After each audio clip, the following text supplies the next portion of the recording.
Fibernet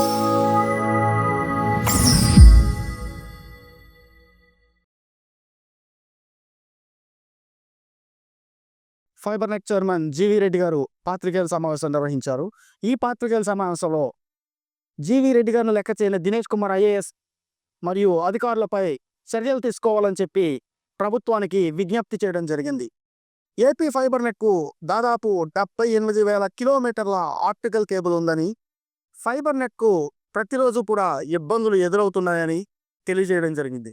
అదేవిధంగా ఈ దినేష్ కుమార్ గారు గత ప్రభుత్వంలో ఛార్జ్ తీసుకున్నప్పుడు ఒక్కరోజు కూడా ఫైబర్‌నెట్‌పై ఫోకస్ చేయలేదని, అదేవిధంగా గత అధికారులతో కుమ్మక్కయ్యారా అనే సందేహం కూడా తనకు వస్తోందని, అలాగే తెలుగుదేశం ప్రభుత్వం వచ్చిన తర్వాత ఫైబర్‌నెట్‌కు ఇంకా ఒక్క రూపాయి కూడా ఆదాయం రాలేదని, ఒక్క కొత్త కనెక్షన్ కూడా ఇవ్వలేకపోయామని చెప్పడం జరిగింది. అదేవిధంగా ముగ్గురు అధికారులకు నోటీస్ పీరియడ్ ఇవ్వాలి. అది Satyarama Bharadwaj chief technology officer మరియు Suresh business head, Shashank Haider Khan procurement officer. ఈ ముగ్గురు అధికారులు మాకు ఫైబర్‌నెట్‌కు వారి సేవలు అవసరం లేదని, దయచేసి వారిని తొలగించాలని కూడా చెప్పడం జరిగింది. అదేవిధంగా గతంలో తొలగించిన వారిని ఇంతవరకు కూడా విధుల నుంచి టెర్మినేట్ చేయలేదని, కమిటీ నిర్ణయం తీసుకున్న తర్వాత కూడా ఆదేశాలు అమలు చేయడానికి అధికారులకు ఉన్న అభ్యంతరం ఏంటని, అదేవిధంగా ఫైబర్‌నెట్‌తో జీఎస్టీ సమస్య వస్తే రూ.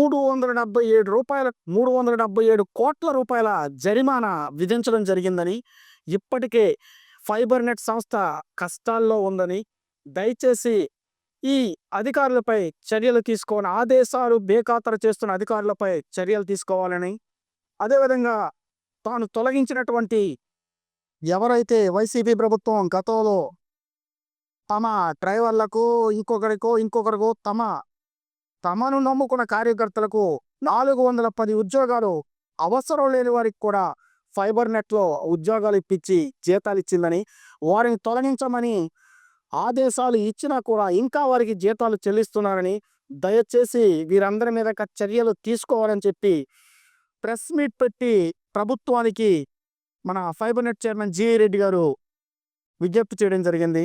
సో అధికారులు ప్రభుత్వ ఆదేశాలను ఏ రకంగా బేఖాతరు చేస్తున్నారనేది ఈరోజు సుస్పష్టంగా తెలియజేయడం జరిగింది.